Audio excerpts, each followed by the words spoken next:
hoje, ela vai tratar sobre a farmacologia dos anti-inflamatórios, tá? 2 tipos de anti-inflamatórios nós vamos falar, 2 classes, que são os anti-inflamatórios não esteroidais, tá?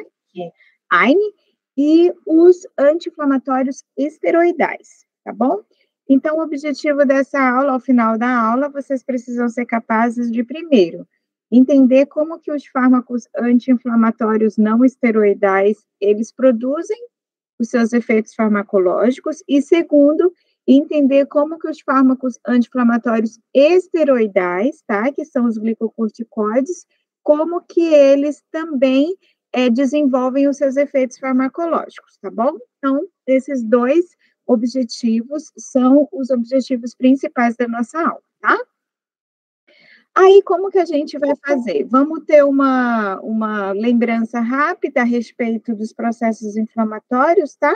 Mais ali especificamente a cascata do ácido araquidônico, para que a gente possa compreender a posteriori como que esses anti-inflamatórios vão atuar no processo fisiológico, tá bom? Então, vamos lá. Bom, os analgésicos, por definição, eles podem ser de 2 classes, tá? Ou opioides ou não opioides. O que são os analgésicos opioides? São aqueles derivados da morfina, tá? Diferentemente dos anti-inflamatórios, dos analgésicos que não têm característica opioide, os derivados da morfina, eles causam uma dependência, tá? E isso aqui é uma questão muito, muito sensível, porque muitas vezes o paciente que ele passa traumas, que ele precisa tratar com o opioide,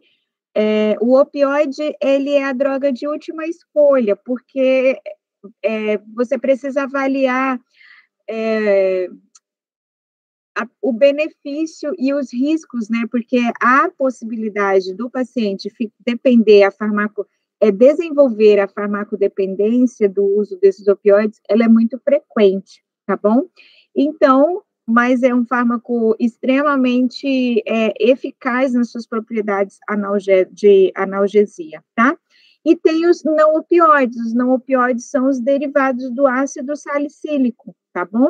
Eles aliviam apenas as dores brandas e moderadas e não causam dependência, diferente dos analgésicos opioides, que eles são utilizados mais para aliviar as dores de grande intensidade, tá bom? E os anti-inflamatórios, eles têm 2 classificações, os não esteroidais, que são os AINES, e os esteroidais, que são os glicocorticoides, tá bom? Eles também possuem ação inflamatória, só que os esteroidais, eles possuem uma ação anti-inflamatória muito mais potente, porque diferente dos AINES, que atuam só ali no eixo da cascata do ácido araquidônico, os esteroides, eles possuem outras vias metabólicas, outras vias de mecanismos que se somam e produzem esse efeito mais potente, tá bom? Bom, vamos lá então. Por definição, o que é a inflamação, né?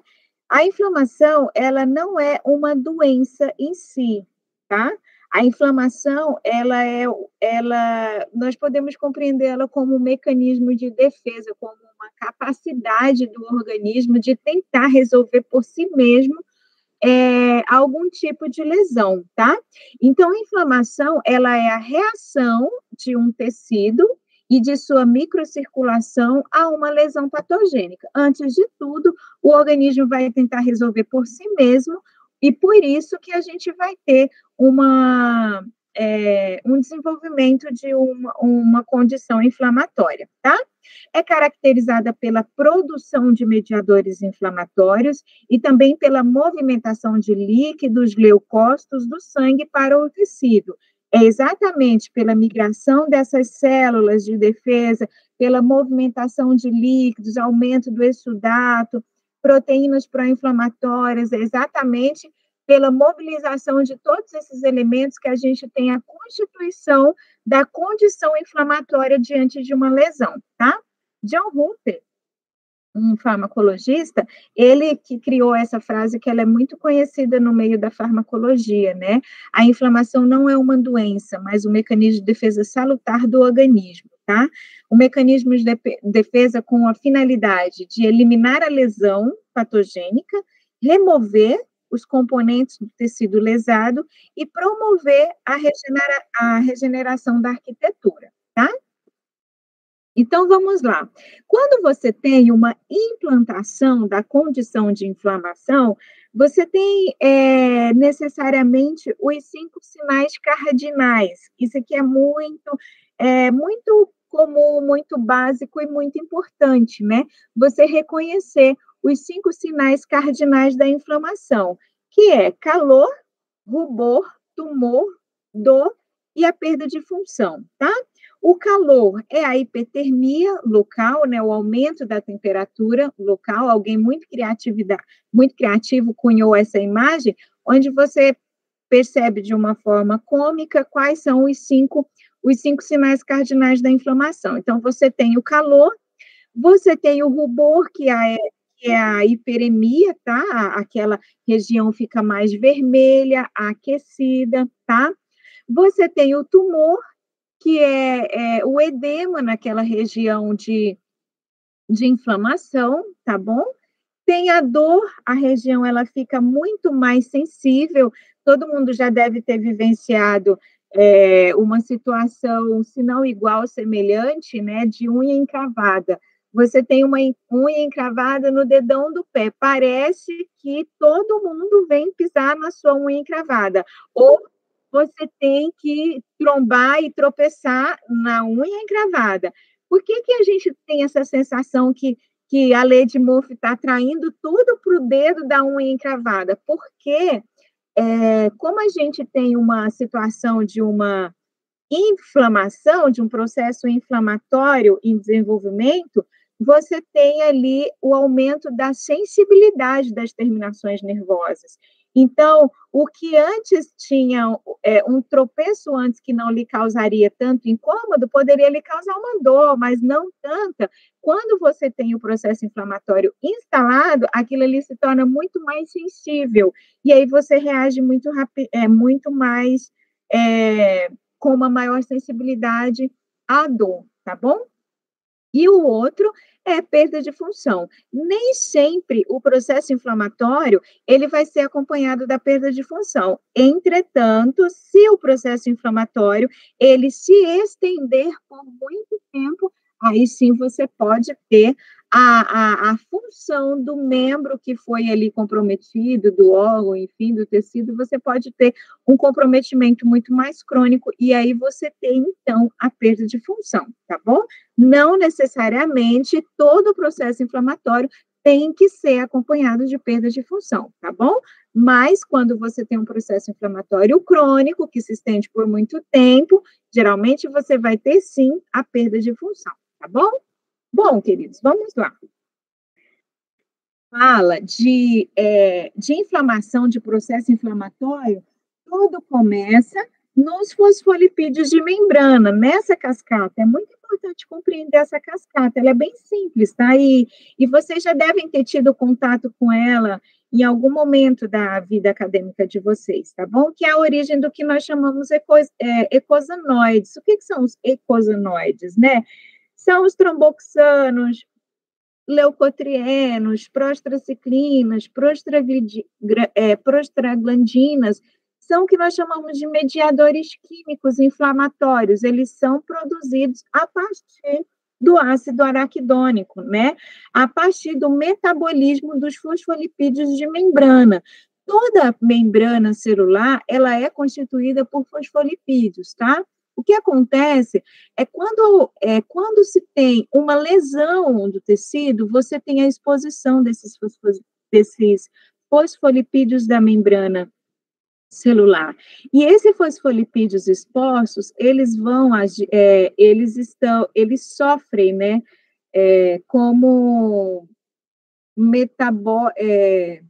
como substância de degradação da fosfolipase A2. Uma vez essa fosfolipase A2 é uma proteína que ela está fisiologicamente no sangue, entendeu? Só que ela não interage com os fosfolipídios de membrana, porque eles não estão expostos. Quando você tem uma lesão, então sim, você promove a interação desses fosfolipídios de membrana com a fosfolipase A2, tá bom? A fosfolipase A2, ela vai metabolizar esse fosfolipídio de membrana em ácido araquidônico. E o ácido araquidônico, por sua vez, ele vai sofrer a ação de outras enzimas, como, por exemplo, ciclooxigenase e a lipoxigenase, tá? A ciclooxigenase, que também é conhecida como, mais popularmente como COX, tá bom? COX ou ciclooxigenase, elas vão metabolizar o ácido araquidônico em, em mediadores inflamatórios, prostaglandinas do tipo F2-alfa e outras, tá? Tipo D2, várias prostaglandinas, tá bom? Essas prostaglandinas, elas são importantes em algumas funções fisiológicas do nosso corpo, como, por exemplo, manter ali a produção de muco nas células no estômago, né? Ela aumenta a produção de muco e ela também reduz a concentração de H+, ou seja, deixa o ambiente menos ácido, né? Mais alcaloso. Isso aqui é importante para manter a proteção gástrica do próprio suco gástrico, tá bom? Outra importante função dessas prostaglandinas produzidas aqui nessa cascata é o fluxo sanguíneo nos rins. Ela mantém essa perfusão sanguínea, né? Porque muitas delas, dependendo do tipo e do órgão, essas prostaglandinas vão ter efeito vasodilatadores. Um outro mediador produzido a partir do metabolismo do ácido araquidônico pela COX é a prostraciclina, né? A prostraciclina, ela é um mediador que causa vasodilatação, e a gente viu que ela é importante lá naquele processo de agregação plaquetária, né? A prostraciclina, ela inibe a agregação plaquetária. E também nós temos o tromboxano A2, né? Produzido pela mesma via metabólita. Diferente da prostraciclina, o tromboxano A2, ele causa a estimulação, né, da agregação plaquetária. Vocês devem lembrar, a gente estudou isso algumas semanas atrás, né, que quando o tromboxano se ligava aos seus receptores, a gente tinha produção de segundo mensageiros, que o resultado da cascata metabólica era a ativação dos receptores GP3B2A, né, isso. E aí, quando você tinha ativação desses receptores em uma plaqueta e na outra plaqueta, esses receptores ativados, o fibrinogênio se ligava um ao outro, e aí você tinha aquela formação da agregação plaquetária, né? Então, daí a gente vê a importância do tromboxano. Além de estimular a agregação plaquetária, o tromboxano ele também é importante na vasoconstrição, tá? E um outro mediador inflamatório produzido a partir dessa cascata são os leucotrienos, do tipo A4 e outros, tá? Mas o principal deles é o tipo A4. Só que, diferente das prostaglandinas, prostraciclinas e tromboxano, os leucotrienos, eles são produtos da degradação do ácido araquidônico pela lipoxigenase, tá bom? Prostaglandina, prostraciclina e tromboxano, eles são produtos da degradação do ácido araquidônico por ação da ciclooxigenase. Não pode confundir isso, tá bom? Vamos seguir aqui. Queridos, nós temos dois tipos de COX.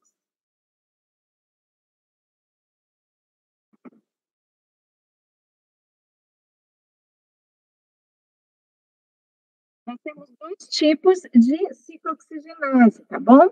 Nós chamamos elas de COX tipo 1 e COX tipo 2. É muito importante saber isso aqui, a diferença entre cada uma, por quê? Porque elas são fundamentais para compreender o mecanismo de ação dos AINES. Então, vamos lá.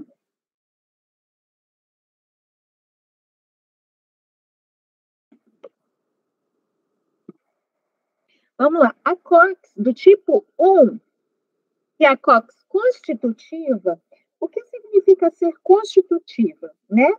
Significa que essa COX, ela age, ela é produzida fisiologicamente, ela está em circulação no nosso organismo e ela desenvolve papéis para manter a homeostase no organismo, tá bom?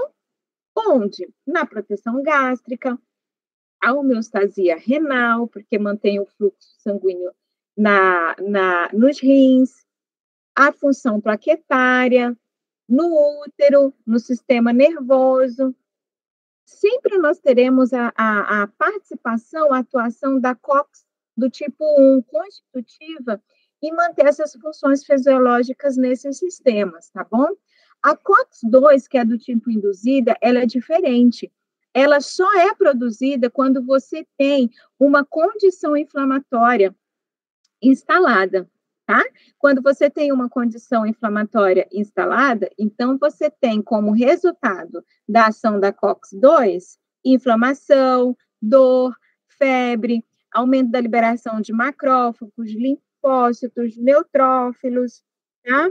E também tem situações que a COX-2, em pequena quantidade, ela também vai ser produzida para poder manter as funções renais e no sistema nervoso central. Mas são em pequenas quantidades, a sua forma mais significativa mesmo é na sua maneira induzida, presente nas condições inflamatórias, tá bom?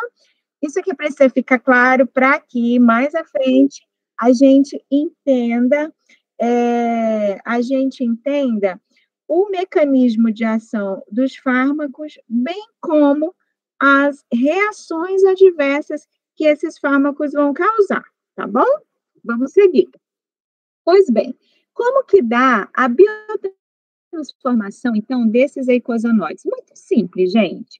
A lesão tecidual, ou a liberação de citocinas, ou bradicina, tudo isso vai funcionar como estímulos que vão fazer com que a fosfolipase do tipo A2 catalise os fosfolipídios de membrana, tá bom?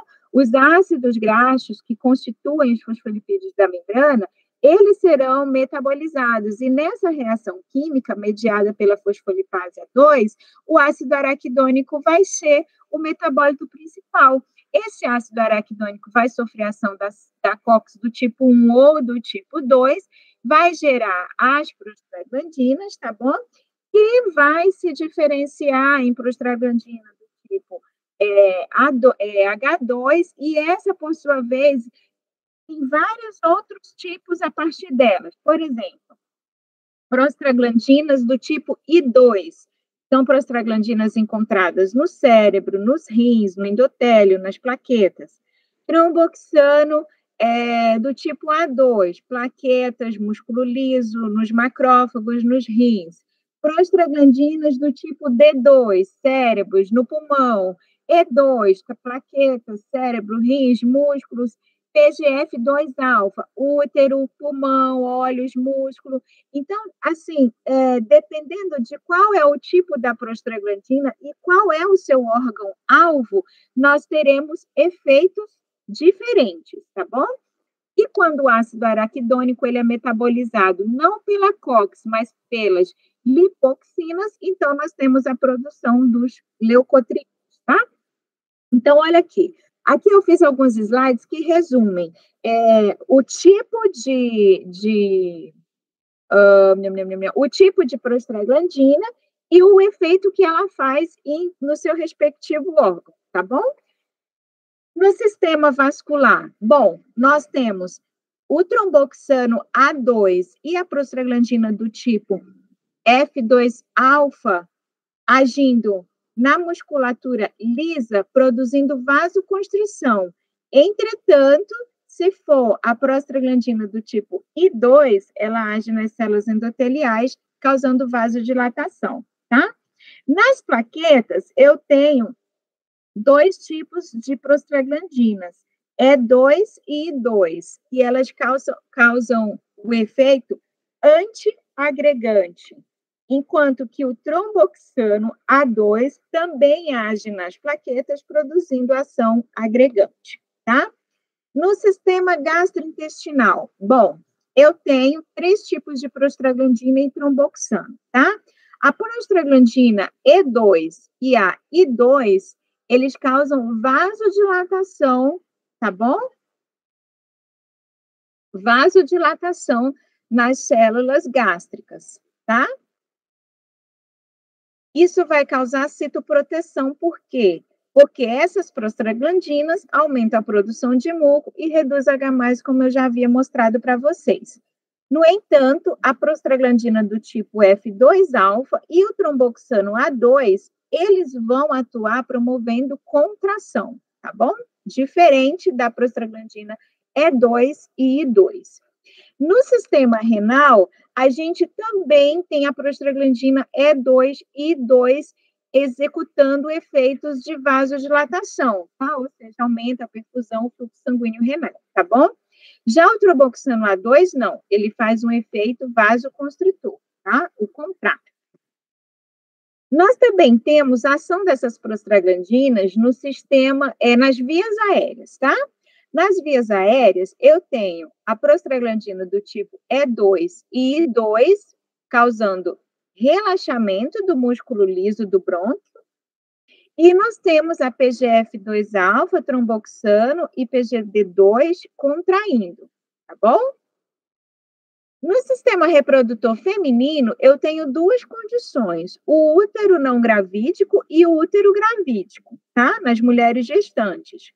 O útero não gravídico, eu tenho PGF2-alfa e tromboxano A2 causando contração, tá?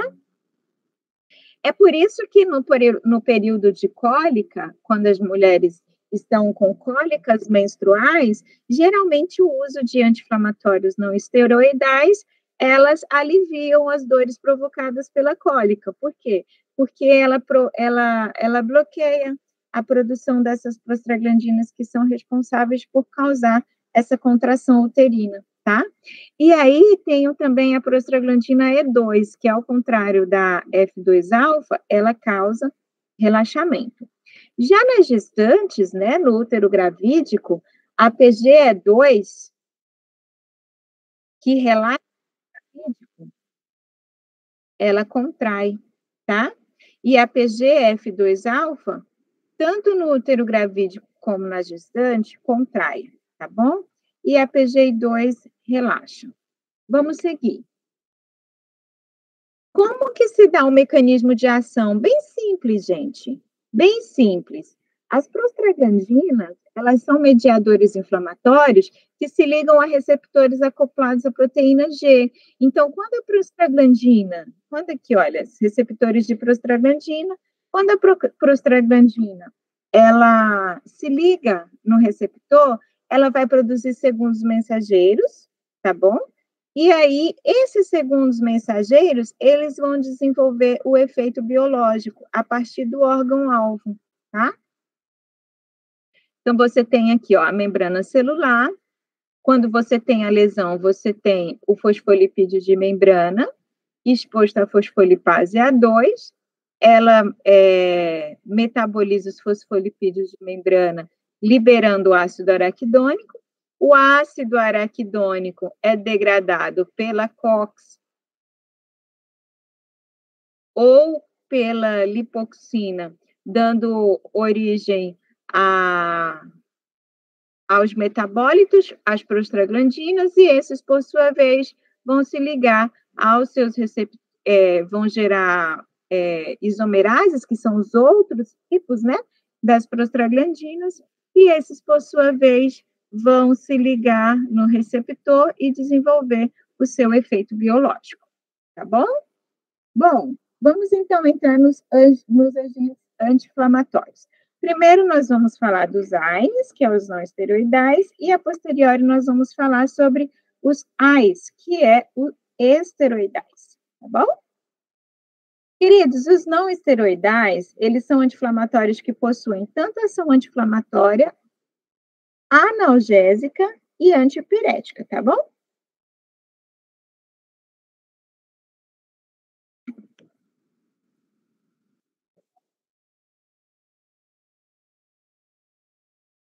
Como que eles agem? Bem simples, você já entendeu como é que a cascata do ácido araquidônico funciona?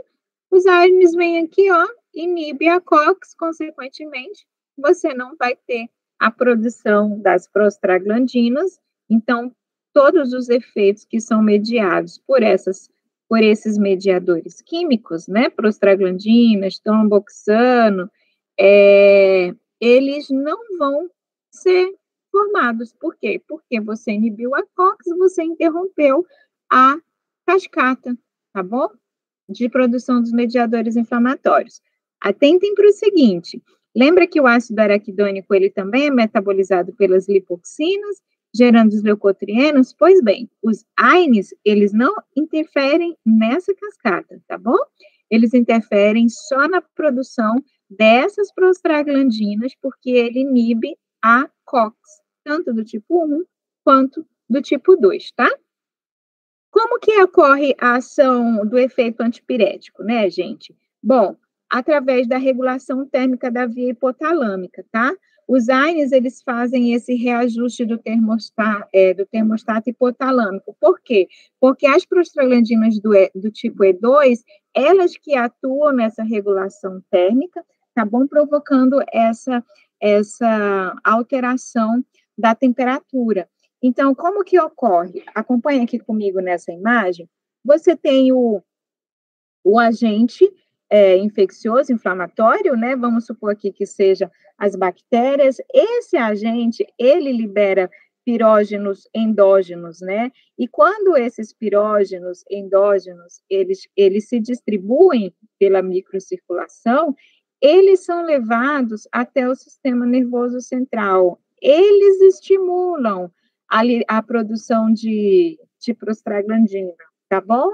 E aí o prostaglandina, a cascata inflamatória, né? Liberação de prostaglandinas, e essas prostaglandinas, elas vão atuar no hipotálamo, tá bom?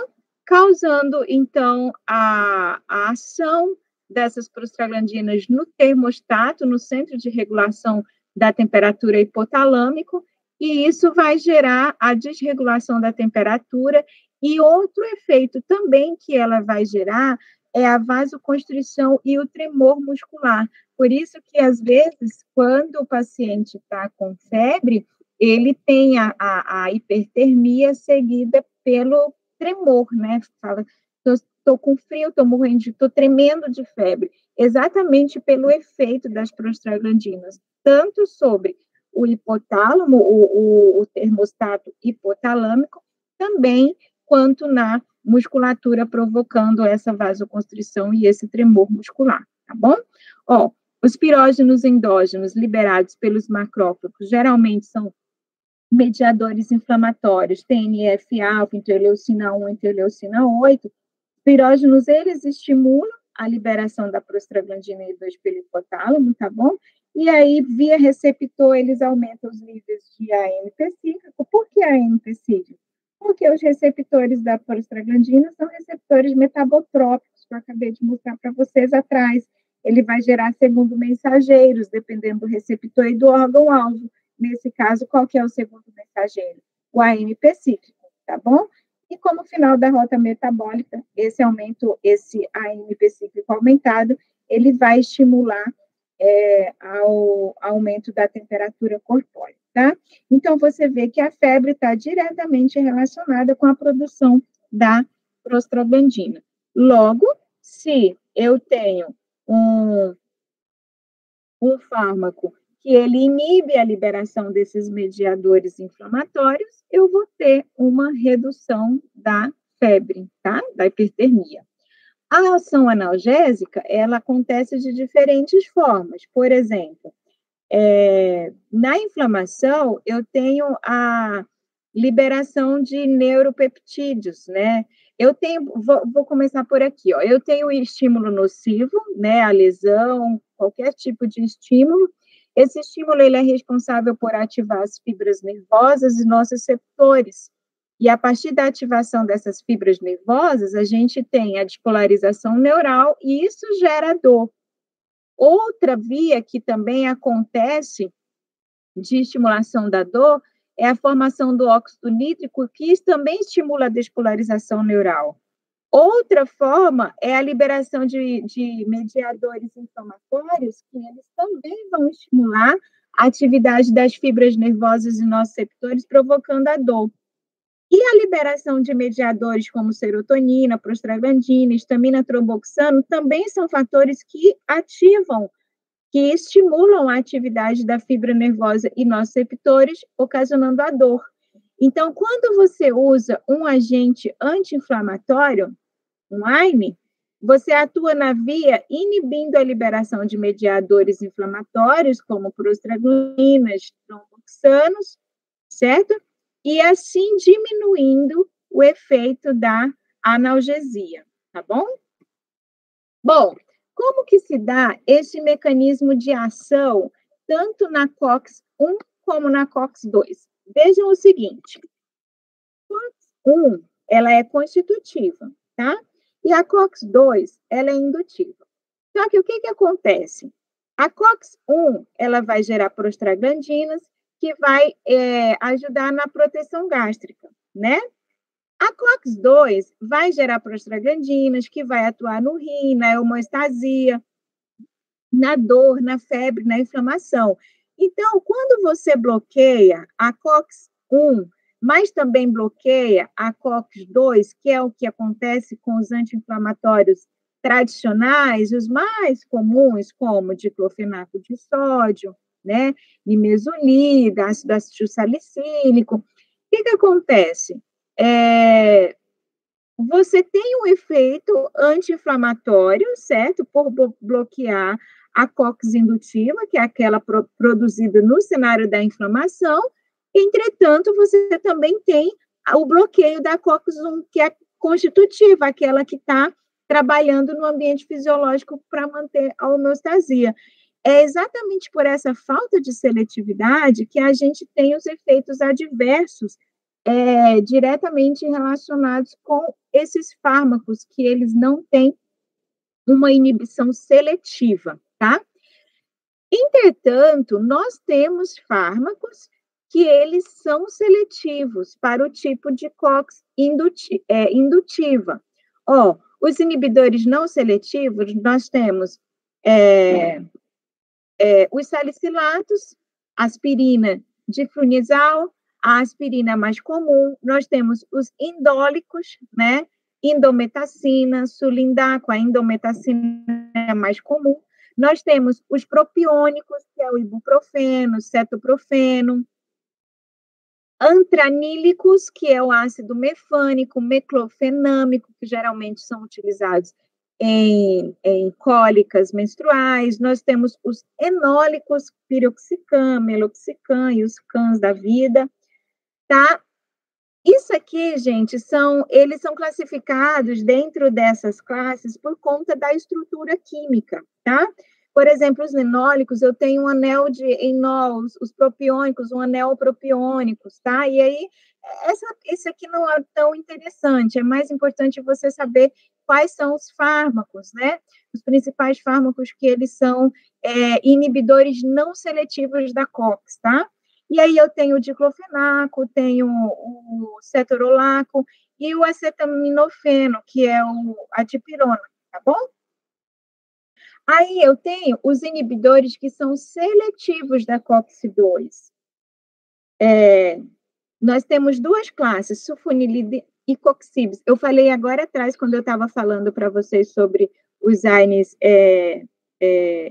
os AINES que não são inibidores seletivos, no slide anterior, e eu falei para vocês do diclofenaco, e eu falei nimesulida junto, tá? A nimesulida, ela é o fármaco mais comum que é seletivo da COX-2, e tem os fármacos que não são tão de uso comum, que são os que a gente chama de coxibs, tá bom? Lumiracoxib, celocoxib, valdecoxib, rofcoxib, tá? Então, o que acontece? Vamos entender como que é que eles desenvolvem, eles desempenham essa seletividade, tá? Olha, atentem aqui para a estrutura da COX, tá? A estrutura da COX. Bom, você tem um canal e você tem uma cabeça, tá bom? A estrutura da enzima, ela é um canal que fica com parte no retículo endoplasmático e a cabeça que fica no citossol. O ácido araquidônico, ele tem uma estrutura química pequena, capaz de entrar dentro desse canal, ser metabolizado pela COX e sair do canal em forma de prostaglandina, tá bom? Você vê, olha, que o tamanho da estrutura química, ela está diretamente relacionada com o tamanho do canal da COX, tá? Então, aqui a COX converte o ácido araquidônico e aí o ácido araquidônico sai na forma de prostaglandina, tá bom? Agora, observa aqui, olha, o que é que acontece. Eu tenho o flurbiprofeno, que é da mesma classe lá do ibuprofeno ou cetoprofeno. O que acontece? São fármacos não seletivos, então eles vão bloquear tanto a COX-1 quanto a COX-2. O que você percebe de diferente na estrutura da COX-1 para a estrutura da COX-2? O que você percebe que tem diferente? Eu tenho um bolsão aqui, ó, percebe? É um sítio de ligação em forma de bolsa lateral, ele existe na COX-2, mas na COX-1 ele não existe, tá vendo? Ok. Quando eu tomo um AINE que ele é não seletivo, ele tem uma estrutura química semelhante com ácido araquidônico, que é pequena, né? Perdão, é isso mesmo, que ele é pequena, ele entra facilmente, tanto na COX-1 quanto na COX-2. Por quê? Porque ele tem uma estrutura pequena, você não tem seletividade. Só que quando você olha para um AINE, como a nimesulida, ou rofecoxib, celecoxib, que ele é seletivo para COX-2, veja o que acontece. Na estrutura dele, ele tem um volume muito maior. E por ele ter um volume muito maior, ele não consegue penetrar no canal da COX-1. Ele só consegue penetrar na COX-2. Por quê? Por conta do sítio de ligação no bolso lateral. Entende? Como ele é grande o suficiente, ele não entra na COX-1, mas na COX-2 ele entra por causa do sítio de ligação no bolsão lateral. Então, a seletividade dos AINEs para os receptores COX do tipo 2, eles são diretamente relacionados com o tamanho da sua estrutura química, tá? A substância do fármaco do COX-2 específica bloqueia o canal de COX-2, porém, é demasiado volumosa para poder se encaixar no COX-1. É por isso que a gente tem a seletividade, tá bom? Bom, gente, os efeitos inflamatórios seletivos da COX, 1 ou 2, eles vão ter efeitos diferentes. Por exemplo, a COX-1, ela geralmente, ela medeia o processo inflamatório ali imediato, sabe? Que a gente chama de efeito inicial. Ele acontece em minutos após a lesão. A lesão estimula a liberação de cálcio, depois você tem, por conta do fosfolipídios de membrana, você tem ali Espera aí só um minutinho. Tá. Você tem ali a degradação dos fosfolipídios de membrana, né, pelo ácido, produzindo ácido araquidônico. Você tem, então, a ação da COX-1 e a liberação de prostaglandinas. 10 a 15% da inflamação, ela é mediada por esse efeito inicial, que é a COX-1.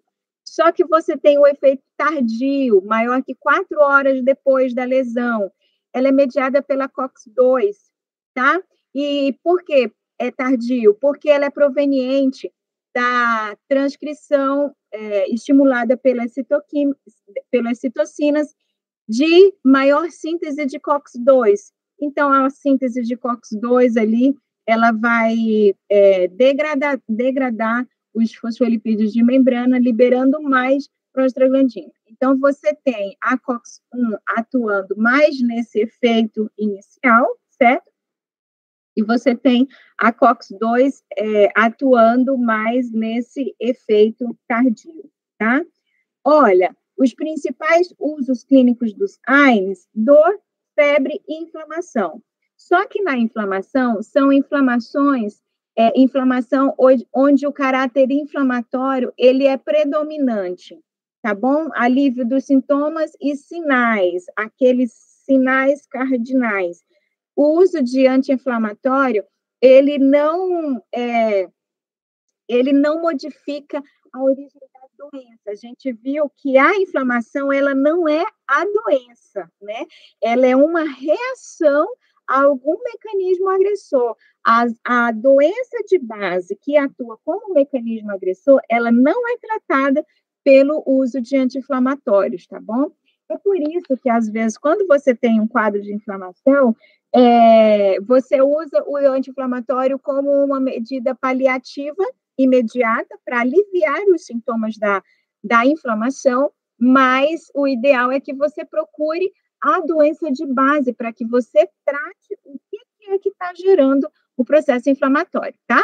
Alguns exemplos aqui onde são utilizados os anti-inflamatórios: reumatismos não articulares de localização no sistema, tá? Por exemplo, tendinite, artrite reumatoide, osteoartrose, entorses, distensões, dor lombar, tá bom?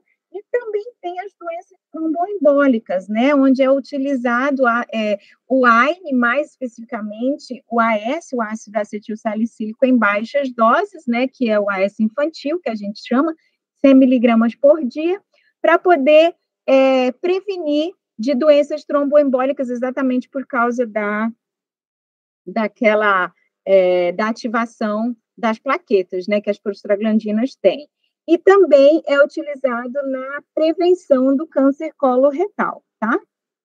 Aí, gente, sobre o sistema reprodutor feminino, né, também é uma condição clínica que se faz uso dos anti-inflamatórios. Eu falei para vocês lá no comecinho, quando eu estava mostrando aquela imagem do sistema e onde que eu tenho a prostaglandina atuando, a gente viu que tem tromboxano E2 e prostaglandina F2 que são liberadas lá no útero não gravídico, né? Elas são liberadas durante a menstruação em maior quantidade. Isso induz cólica. Por isso que os AINES, eles reduzem as cólicas, tá? Já no final da gestação, que foi aquilo que eu falei para vocês do útero gravídico, ocorre um aumento da prostaglandina PGF2-alfa e PGE2. Por quê? Porque elas têm um efeito de aumentar as contrações uterinas. Então, fisiologicamente, o corpo percebe que está se aproximando do momento de parir, o útero precisa fazer contração para expulsar, né, o concepto, então, há a produção constitutiva, tá bom? Da COX-2, o aumento da produção de prostaglandinas F2-alfa e E2 a partir da COX-2 constitutiva, e aí você tem, então, o aumento das contrações uterinas, tá bom? Esses AINES, queridos, eles podem ser usados em casos onde há risco de nascimento prematuro, tá bom? Por quê? Porque essas prostaglandinas, elas são importantes quando você está no final da gestação. Mas se você tem uma gestação com risco de nascimento prematuro, então você não quer que essas contrações apareçam. Aí faz a administração de AINE para poder bloquear essas prostaglandinas, certo? Para que demore mais tempo para poder fazer ali a maturação mais do concepto, tá certo? É isso aí, essa parte. Depois eu vou falar dos corticoides que também são utilizados nesse processo, tá? Vamos lá. Os efeitos dos AINES, gente, sobre as vias aéreas, né? O que que acontece? Eu tenho aqui, olha, se vocês observarem, um bronco normal. Aqui eu tenho um bronco asmático, tá? O que que vocês percebem? Além do espessamento da camada muscular, é um brônquio asmático naturalmente contraído, tá certo?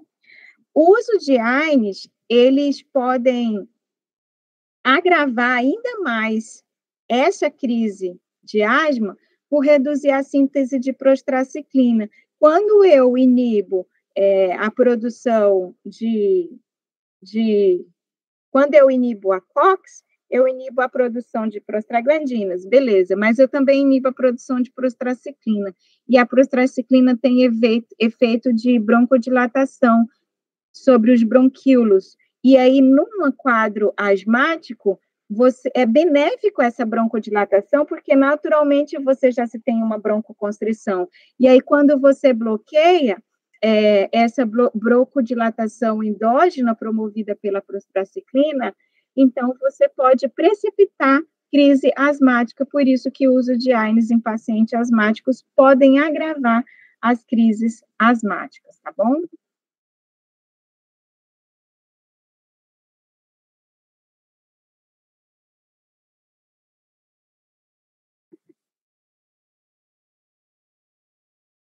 Semana que vem, vocês vão ver acho que o professor Rogério que vai entrar para vocês no quadro asmático. E aí vocês vão ver que na fisiopatologia, a asma, ela é uma doença inflamatória, é uma doença respiratória de caráter inflamatório, né?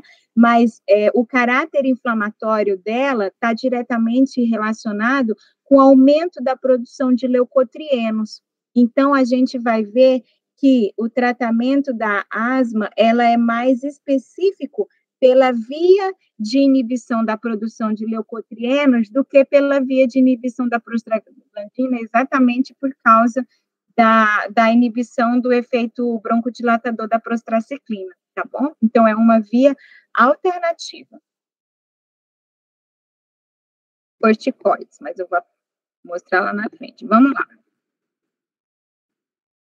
Então, olha só, partindo do princípio que eu tenho prostaglandinas atuando tanto na situação inflamatória, mas que eu tenho também prostaglandinas indutivas, que elas fazem parte da homeostasia do organismo, os efeitos terapêuticos, eles estarão diretamente relacionados com a inibição, assim como os efeitos adversos também. Por exemplo, os anti-inflamatórios de primeira geração, que são aqueles não seletivos da COX, eles têm efeito anti-inflamatório moderado, analgésico moderado, antipirético e antitrombótico. Em contrapartida, eles têm efeitos adversos no sistema gástrico, por exemplo, irritação gástrica, pode desenvolver dores estomacais, pode desenvolver gastrite, pode desenvolver úlcera, quando eles são utilizados de maneira indiscriminada.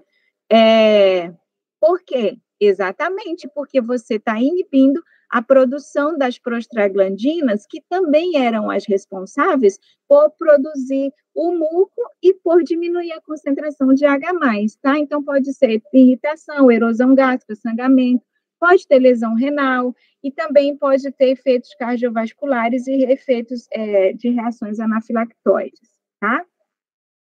Eu acho que já ficou clara essa questão de como se dá o efeito protetor das prostaglandinas, né? Aumento da produção do muco e redução do H+, tá? Por produzir bicarbonato, e quando você dá um AINE, por exemplo, aspirina, você tem a inibição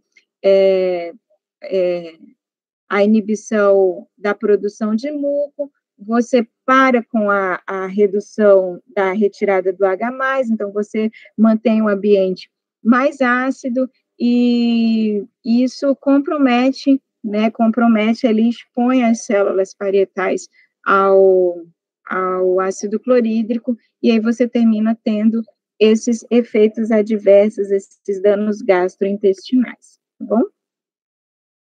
Já os anti-inflamatórios de segunda geração, quais são os efeitos os de segunda geração que são seletivos, né, da COX-2? Você tem o efeito anti-inflamatório moderado, analgésico moderado, antipirético, não tem o efeito antitrombótico, tá bom? E também não tem a irritação gástrica, erosão gástrica e o sangramento, tá? Pode ainda ter uma lesão renal, pode ter eventos cardiovasculares e também pode ter reações anafilactóides, tá?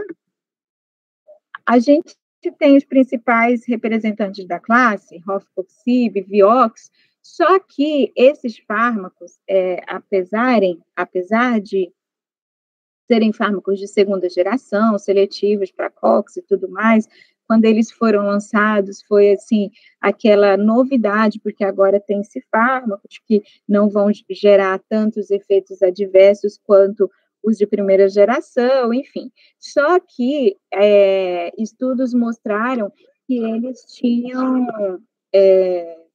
eles não tinham grande efeitos gástricos, mas eles eram extremamente hepatotóxicos, tá? A lesão não era no rim, ou, perdão, no estômago, mas era no fígado. E aí, outros efeitos que eles observaram já na arcoxa, que era o etoricocoxib, eles observaram que ele apresentava sérios problemas cardiovasculares.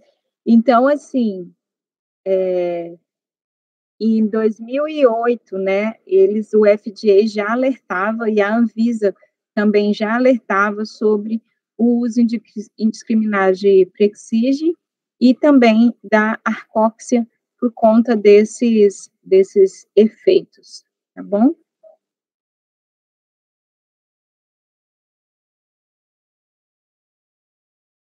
O paracetamol, ele é, ele é vantajoso em algumas situações, né? Porque ele é um anti-inflamatório, não esteroidal, né? Ele é um inibidor fraco, né, da COX, ele é não seletivo. Então, você termina tendo ali a ação analgésica e antitérmica, utilizado na dor e na febre. Ele tem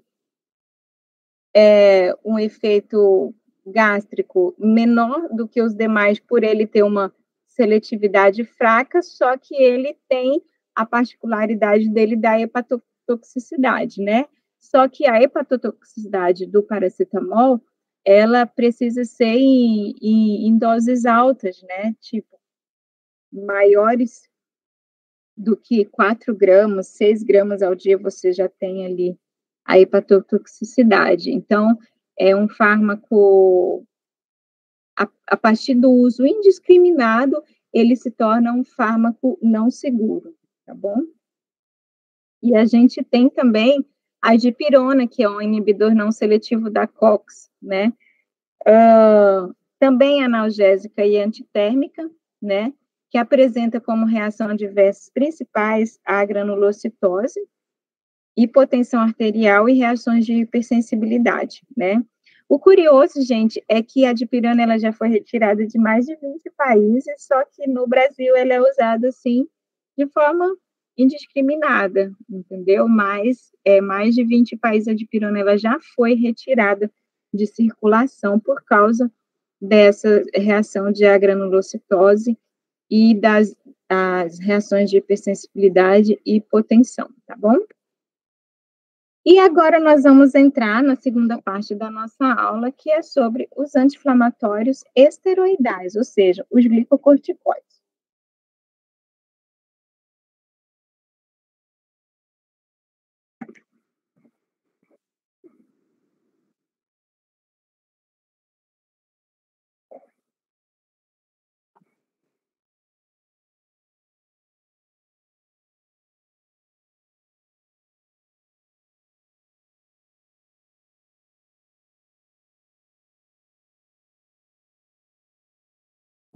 Só um minutinho aqui.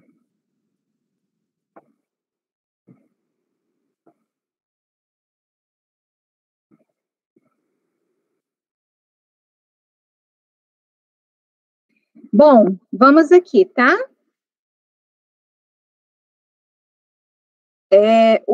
Nós vamos falar dos corticoides, tá bom?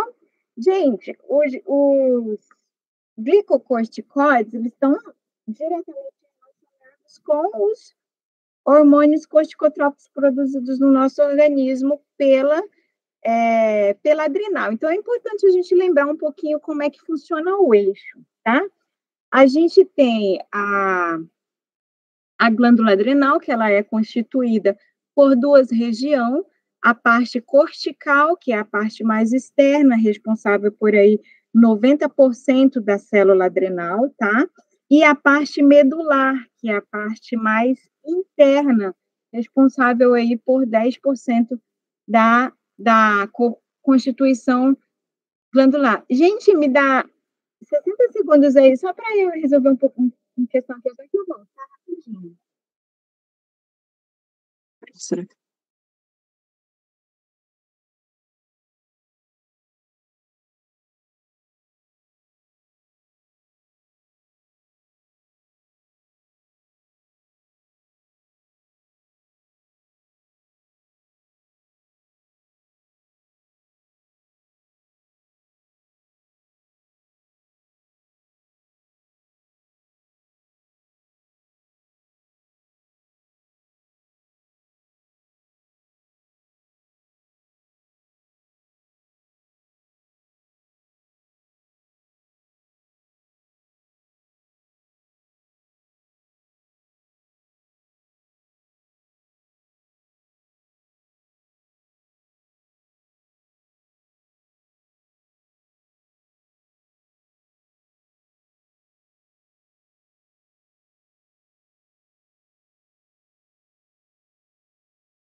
Vamos lá?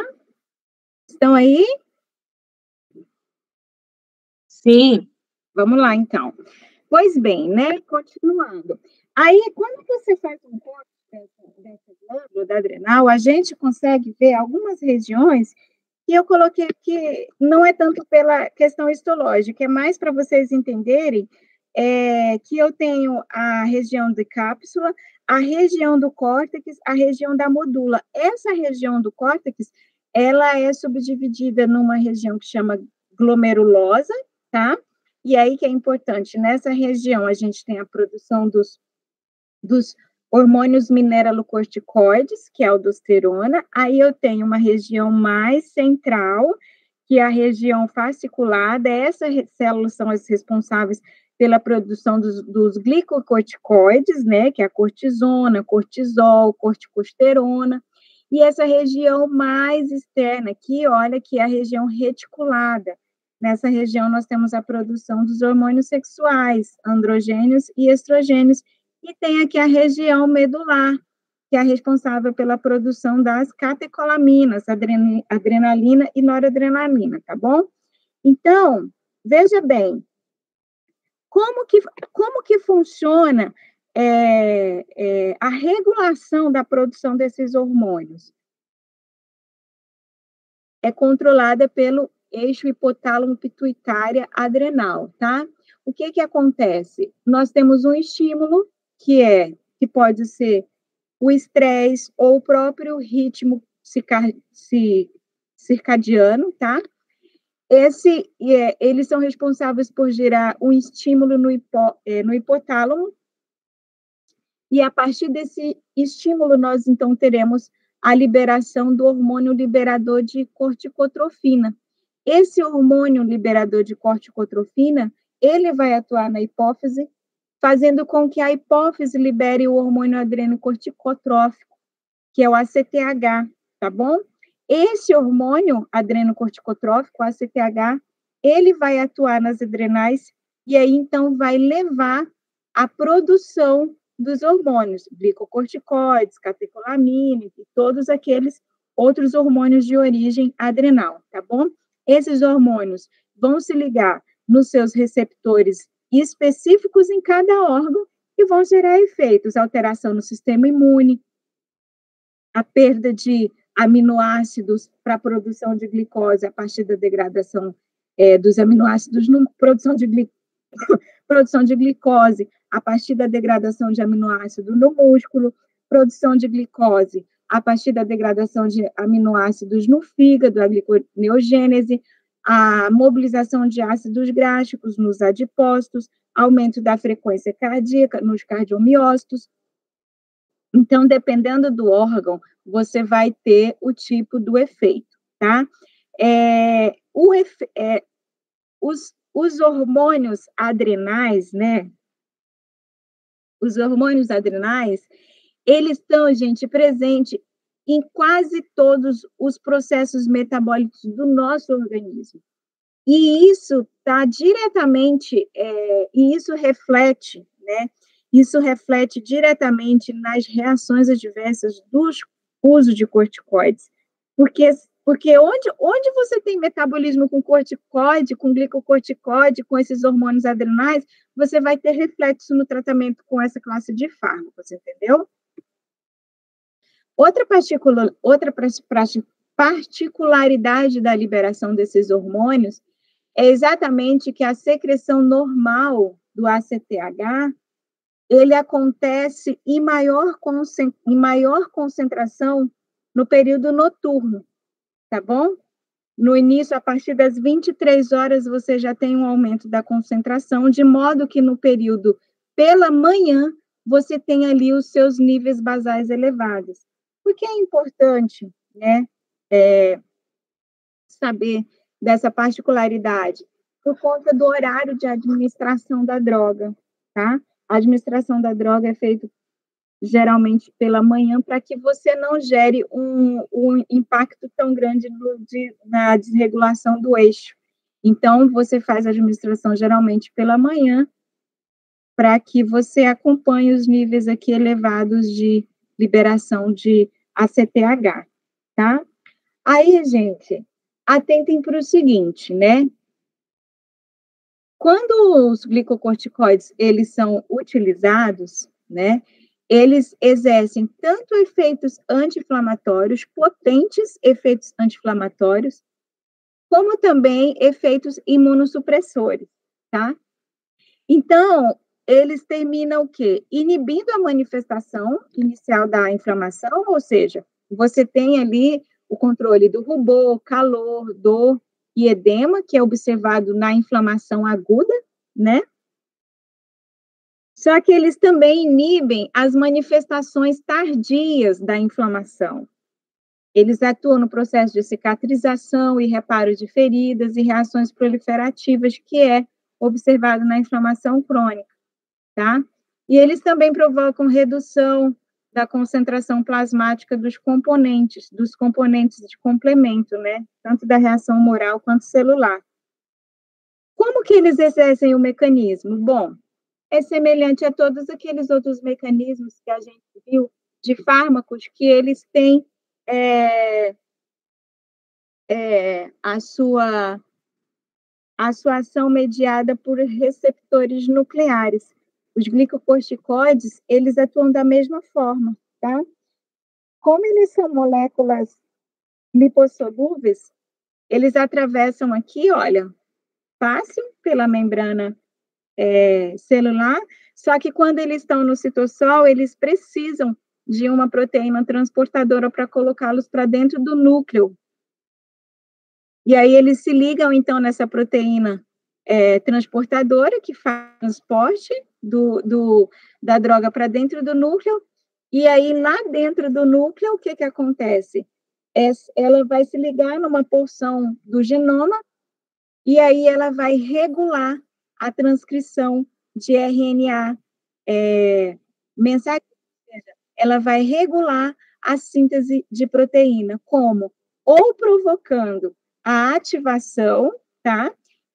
Ou induzindo a transcrição gênica, ou seja, aumentando a produção do RNA mensageiro, aumentando a síntese de algum tipo de proteína, ou reprimindo, impedindo, né, a produção desses fatores de transcrição, tá bom? Então, veja bem, ó, os mecanismos básicos que explicam os efeitos anti-inflamatórios dos glicocorticoides é exatamente por ele induzir a expressão de enzimas como a macrocortina e a lipocortina. O que a macrocortina e a lipocortina fazem? Inibem a fosfolipase A2. Então, quando a gente lembra a cascata do ácido araquidônico, você vê que os AINES, eles bloqueiam a COX aqui, olha. Os glicocorticoides não, eles bloqueiam a cascata acima ainda, tá? E eles bloqueiam a cascata exatamente porque eles aumentam a expressão de lipocortina e macrocortina. Elas inibem a fosfolipase A2. Quando elas inibem a fosfolipase A2, você não tem a degradação do ácido araquidônico em prostaglandina e também você não tem a produção de leucotrienos. É por isso que o corticoide, eles são fármacos utilizados em quadro no tratamento da asma, porque o caráter inflamatório o caráter inflamatório da asma, ela é mediada principalmente por essa via aqui, ó, pelos leucotrienos, que os AINES não são muito eficazes, entendeu? Então, na verdade, faz a prejudicar. E então, por essa razão que a gente explica o uso de glicocorticoide ou corticosteroides, né, para o tratamento asmático, tá? Muito importante entender esse mecanismo de ação, tá bom, gente? Então, vejam bem, além deles induzirem a inibição, tá, da lipocortina e macrocortina, que inibe a fosfolipase A2, eu vou ter o slide e estou apontando para o slide com o dedo, né, sendo que vocês força do hábito. Então, ó, além dela inibir a lipocortina e a macrocortina, que vão inibir perdão, gente, além de aumentar a síntese de lipocortina e macrocortina que inibem a fosfolipase, ainda há outros mecanismos, outros efeitos que os glicocorticoides desenvolvem. Por exemplo, eles inibem a formação de leucotrienos, que vocês já viram.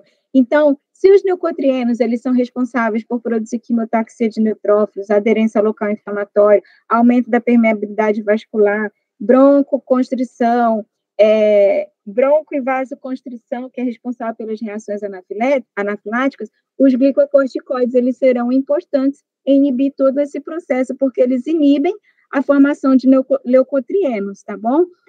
Os AINES, já falei para vocês, né, eles não interferem na produção dos leucotrienos. Aí, outro efeito também interessante, os glicocorticoides, eles suprimem a expressão gênica da COX-2, tá bom? E diminui a liberação de histamina pelos mastócitos, diminui a ação das células T auxiliares, né, através da redução da transcrição dos genes de interleucina 2 e do seu receptor. Então, você tem o mecanismo principal de ação dos glicocorticoides, que é o quê?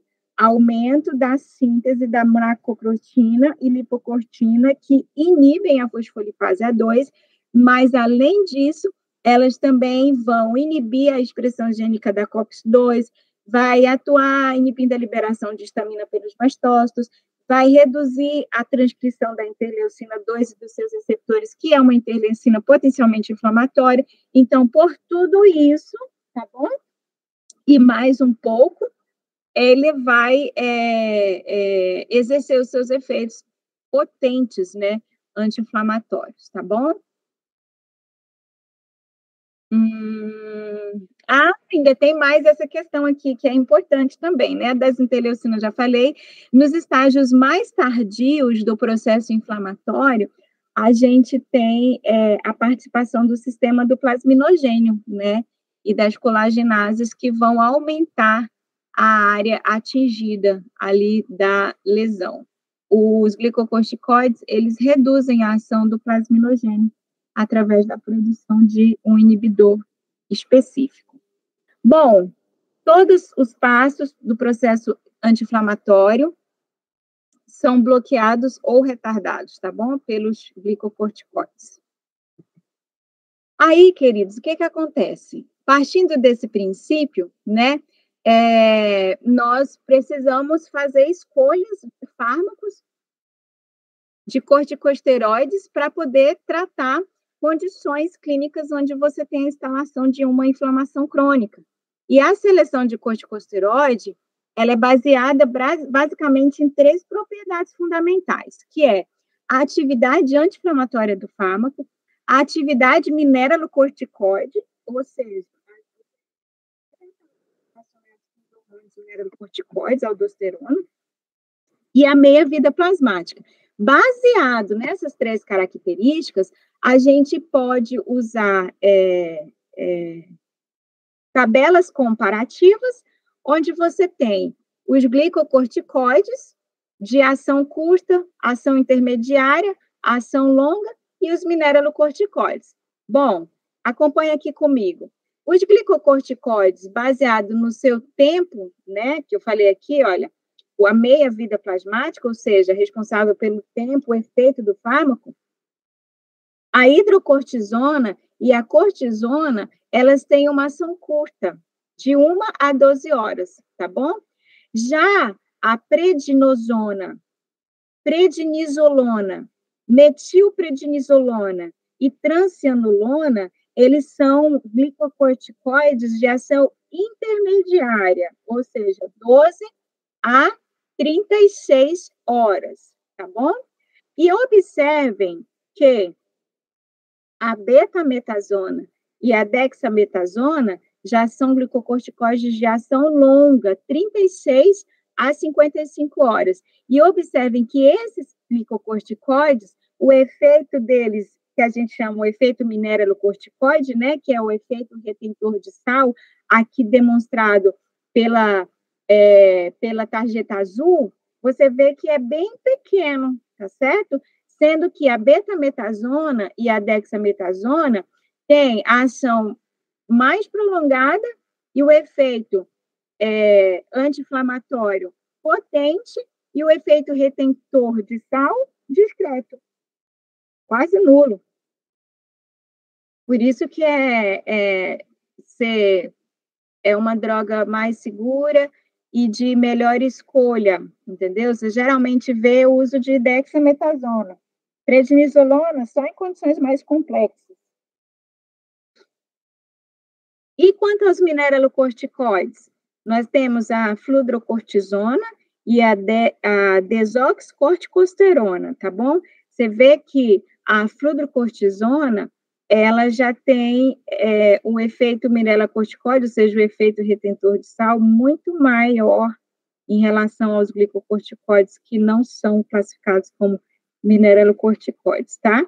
E tem um efeito anti-inflamatório eficaz, tá? Porém, acompanhado desses efeitos de retentor de sal, tá? E a gente vai ver aqui as reações adversas ligadas a eles, tá? Então, olha só, o cortisol e a cortisona, eles são usados apenas em terapias de reposição, tá bom? Não possui propriedade anti-inflamatória, atividade mineralocorticoide relativamente alta. Já a prednisolona e a metilprednisolona são drogas de primeira escolha para tratamento anti-inflamatórios e imunossupressores a longo prazo, tá? Poliosite, dermatosite, DPOC, por exemplo, ela tem uma meia-vida plasmática intermediária e uma atividade mineralocorticoide relativamente baixa. Já a dexametasona e betametasona, elas são utilizadas em terapias anti-inflamatórias agudas, tá? Choque séptico, edema cerebral, tem uma meia-vida plasmática longa e atividade mineralocorticoide mínima. Apresenta atividades supressoras de crescimento. Quanto à farmacocinética, gente, os glicocorticoides têm uma absorção rápida e fácil pelo trato gastrointestinal, tá? Além de serem facilmente absorvidas no trato gastrointestinal, eles são absorvidos prontamente pelos espaços sinoviais e conjuntivo, porém, lentamente pela pele. A administração tópica é usada apenas brevemente para produzir ação local. Quando você tem uma reação alérgica ali na pele, você passa uma dexametasona, né, uma pomadinha, você tem ali um alívio, não é imediato, mas é eficaz, tá? Intramuscular, a gente tem a cortisona, desoxcorticosterona, a triancinolona. Intravenoso e intramuscular, dexametasona, hidrocortisona, metilprednisolona, prednisolona. Temos na forma farmacêutica de aerosol também, blecometasona, flunizolida, fluticasona, triancinolona, tá bom? São as principais formas farmacêuticas e os fármacos. E as suas principais classes, tá? E aí, queridos, caminhando já para o nosso final da aula, os principais usos terapêuticos. Insuficiência adrenocortical, diagnóstico da síndrome de Cushing, alívio dos sintomas inflamatórios, tratamento de alergias, transplantes de órgãos e aceleração da maturação pulmonar, tá bom? Aceleração da maturação pulmonar, gente, é porque os glicocorticoides eles têm a propriedade de aumentar a produção do surfactante, né? E aí, quando você tem, por exemplo, uma gestação com risco de parto prematuro, eles começam a administrar a glicocorticoides. Para quê? Para acelerar a maturação do pulmão do feto, devido ao risco de ser um parto prematuro, então eles começam a administrar corticoide por conta dessa propriedade do corticoide de acelerar a produção do surfactante. Considerações finais, gente, que precisam ser levadas em consideração na escolha do fármaco, no uso, no tratamento com corticoide, né? Para cada paciente, gente, a doença apropriada, ela é determinada por tentativa e erro. A gente falou isso quando a gente estudou os fármacos, tratamento da hipertensão, né? Não sei, não é aqui que a gente fala sobre o uso de anticoncepcionais, é no quarto, mas tem algumas condições clínicas que o profissional médico, ele vai tratando o paciente, mesmo assim, no escuro, não do zero, você parte de um protocolo, mas aquele protocolo ele pode ser funcional para paciente A, mas e não funcional para paciente B. Então, a dose do seu tratamento para com o teu paciente, ela sempre vai ser por tentativa e erro, até você encontrar a menor dose com o maior efeito e menor reação adversa. Esse é o objetivo do tratamento com o corticoide, tá? Uma única dose de corticoide, ela nunca é perigosa, mesmo que seja elevada. É o que a gente chama de dose de ataque, né? Ela nunca é perigosa, só que o tratamento crônico, ele é perigoso. Por isso que o tratamento com corticoide, ele é um tratamento rápido. A terapia com corticoide, ela não é específica nem curativa. Ela também é paliativa. Lembra, você está tratando uma condição inflamatória. É mais grave? É. Só que ela não vai tratar a doença de base que está provocando aquilo, tá bom? A retirada abrupta de uma terapia prolongada com altas dosagens de corticoide, ela está associada com risco de insuficiência adrenal aguda, justamente porque você desregula o eixo hipotálamo, hipófise e adrenal. Poucos dias de terapia com corticoide, É improvável que se produza efeitos indesejáveis, tá? Exceto com altas dosagens. Se a terapia com corticoide for prolongada, semanas, meses, a incidência de efeitos colaterais aumenta. Por isso que é recomendado tratamento rápido, 5, 7 dias e já para. O tratamento prolongado de glicocorticoide resulta em efeitos colaterais sistêmicos e também a supressão do eixo hipotálamo-hipófise adrenal, tá? O excesso de cortisol, ele pode provocar a síndrome de Cushing, que é muito caracterizada por um paciente que tem as bochechas avermelhadas, a face em forma de lua cheia, ele tem uma facilidade muito grande de contusões e esquimoses, que é aquelas manchas roxas que aparecem no corpo, você, tipo, não sabe de onde veio, quando vê, tá ali. As manchas, isso é muito comum em pacientes que tenham excesso de cortisol. Ele também apresenta coxins de gordura, que é aquele córcova de búfalo que chama, né? A pele é mais fina, osteosporose, porque você tem um aumento do osteoclasto, uma redução dos osteoblastos, antebraços e pernas finos, porque você tem degradação de massa muscular, estrias vermelhas, alcalose, abdômen, pêndulo, má cicatrização de feridas. Tudo isso são reações adversas quando você tem um excesso do uso de cortisol, que é a síndrome de Cushing, tá bom? E o oposto, que é a síndrome de Addison, né? Eu vou mostrar agorinha para vocês aqui, olha. Você tem a característica, ela é diferente, né? O paciente geralmente apresenta vitiligo, concentração de pigmentos nos seios, é um paciente hipotenso, fraco, com sensações de desmaios, né? Concentração de pigmento nas dobras e cicatrizes, perda de peso, anorexia, desidratação, fraqueza muscular. Geralmente, essa doença de Addison, né, que é esse quadro clínico apresentado pela deficiência de cortisol, ela aparece em doenças autoimunes e também em condições de tuberculose, tá?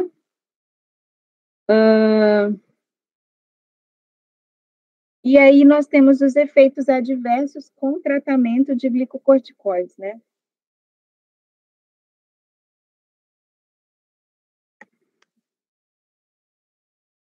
A gente tem os impactos nos ossos, como você tem um aumento do osteoclasto, que é responsável pela reabsorção do osso, e redução do osteoblasto, que é responsável pela síntese, você tem uma diminuição da absorção de cálcio, consequentemente, você tem uma osteosporose, pode ter osteosporose como uma reação adversa, tá?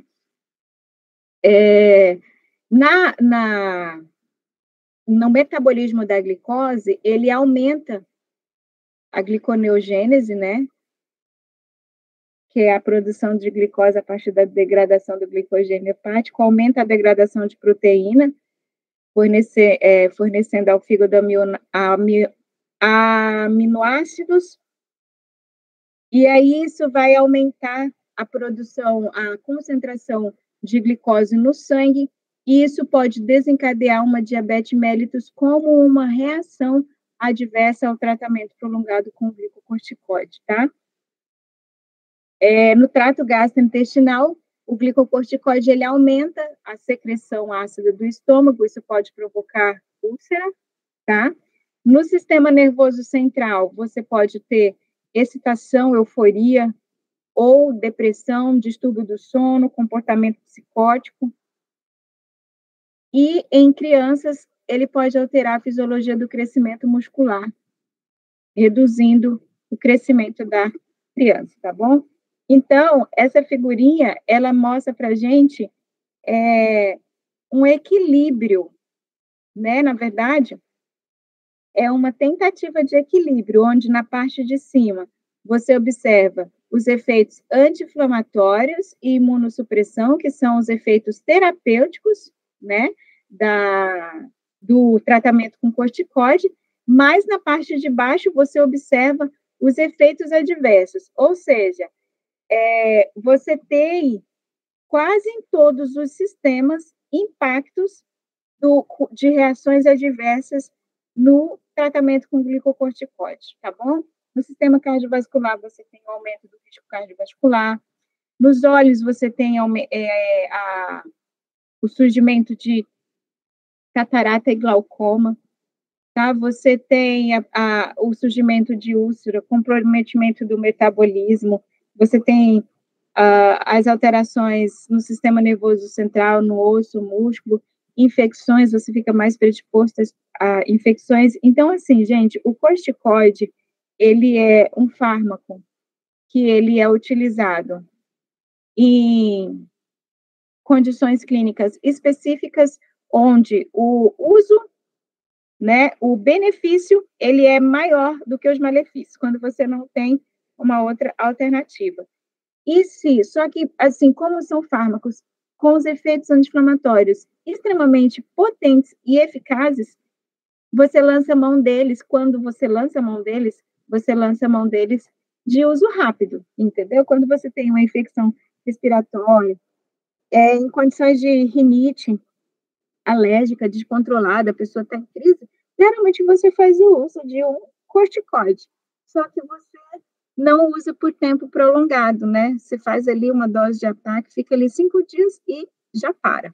Por quê? Em doses baixas e em curto período, você não tem esse tanto de reações adversas, tá? Contraindicações, infecções, por quê? Porque você já tem num quadro de infecção, você já tem um comprometimento imunológico. E o glicocorticoide, ele vai provocar ainda mais essa queda, né? Atrofia muscular, diabetes mellitus, osteoporose ulcerapéptica. Tudo diretamente relacionado com as reações, tá? Então, no tratamento com o glicocorticoide, qual é o objetivo principal? Manutenção da potência, redução das reações adversas, tá bom, pessoal? É isso.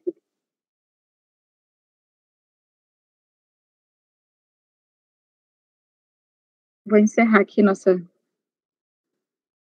gravação.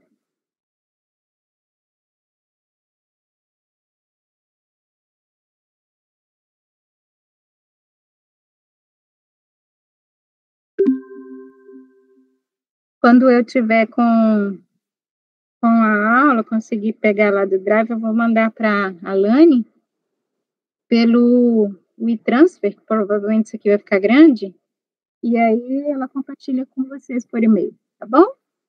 Pessoal, foi dentro do tempo que a gente tinha se proposto, tá? E agora, de base desse conhecimento, vocês vão para a aula sobre a farmacologia da asma, tá bom? Que é bem legal também, não é complexo, tá? E aí, qualquer coisa, estamos à disposição. Abraço, bom estudo. Beijo.